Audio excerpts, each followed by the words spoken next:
我用咩睇你哋究竟個動作到最後夠唔夠輕咧？係講緊你哋打完一下，去翻還原，可以再出另一個動作嘅嗰個間距，你要用幾多力量去拉翻正一個動作，變翻做可以準備打嘅動作。如果咧打完個動作，你係會停滯嘅，你有好大嘅力量去沉落去壓落嘅話咧，嗰堆嘢你都係要還嘅。記住，總之就係成日都係嗰句啦。你劈完劈多咗，你要防翻嚟就軟咗噶啦。OK， 我一劈完劈喺度，咁我呢度咪就防咗咯。一劈完劈呢度，咁我咪要翻嚟咯。OK， 你掉幾多出去，你要還翻嚟嘅。OK， 要還嘅力量就係嘅一回事，係啦。如果你不斷咁 keep 住咁樣打，你會發覺原來每打一拍個節奏係好長嘅，但係實際打交打一拍嘅節奏係好短嘅，即係話你呢種節奏係唔可以攞落去打交嘅。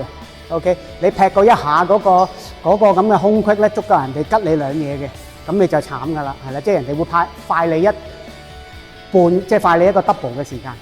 OK， 所以你一定要將個動作由開頭你做大做輕，嗰個只係俾你一個練習基礎，但係你唔好俾自己做斷個動作，即係唔好一嘢掉咗出嚟就沉死咗佢，係啦。開頭我只係想你哋知道啊，原來力量係可以好大，然之後就透過你點樣改變你身體運用個力，你發揮到真正嘅力，就係想你放低對手。你哋放低到對手啦，開始知道啦，力量嘅結構係喺對腳嚟啦，喺個腰胯度嚟啦，於是就喺嗰度練。係啦，然之後你要發覺原來連呢啲空位，即係我開頭會同你講，叫你哋擰嘅時候，咪叫你望嘅。點解叫你哋望啫？因為你一望個身會點啊？走埋過啊嘛，係啊。如果我開頭教你啊，個身走過嚟，你哋聽唔聽？教你哋一個咁嘅動作，你估你舒唔舒服？一定唔舒服，明嘅意思啊？即係我要你個胸走過去，你對眼又望過嚟喎，你咪唔舒服咯。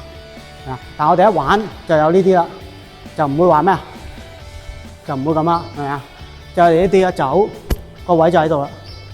OK， 但係開頭一定要點啊？一定要確保你嚟咗呢度，扭翻過嚟。咁你個身體就習慣知道啦，我一擺呢度啦，跟住對眼亦都知道啦，就係咁樣啦，就咁樣走啦。OK， 所以就係嗰啲嘢係慢慢要調翻嚟。你要慢慢將個步伐加翻快出嚟，所以就唔好揀斜啦。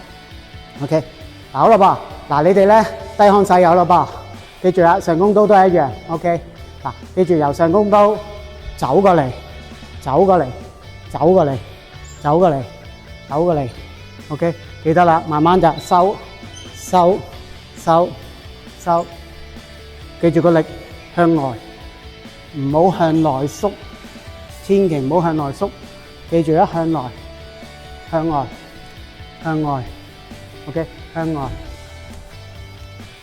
向外。OK， 將個力向外指出嚟。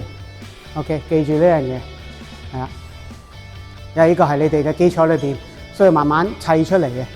只要你個動作古靈精怪嘅話咧，你成套嘢打唔到嘅。因為記住，我哋防守同我哋攻擊係一個套餐嚟嘅。